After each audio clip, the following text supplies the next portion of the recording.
Wallahi tallahi lilfas barin wani ba da an ga wata duk sai kun daina ci abinci ko ba ku so.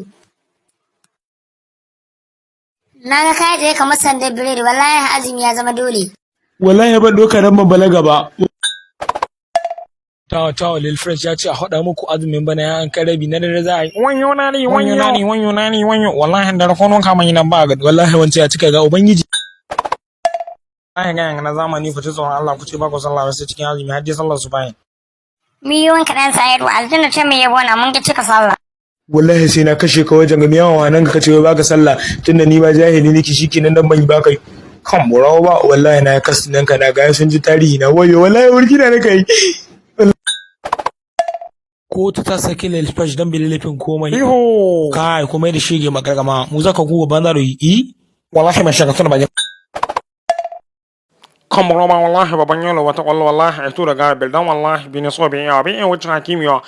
Dan shege yana wai tunda ba mai gweze na bi wuce hakimi. Wallahi tallahi gari bile kamar da sai muna kai. Yo ana kullun ne tare da murya nuna gaba. Ki hannu ke gaba ko ni wallahi salati dai ne kai. Wallahi mafi bala'i.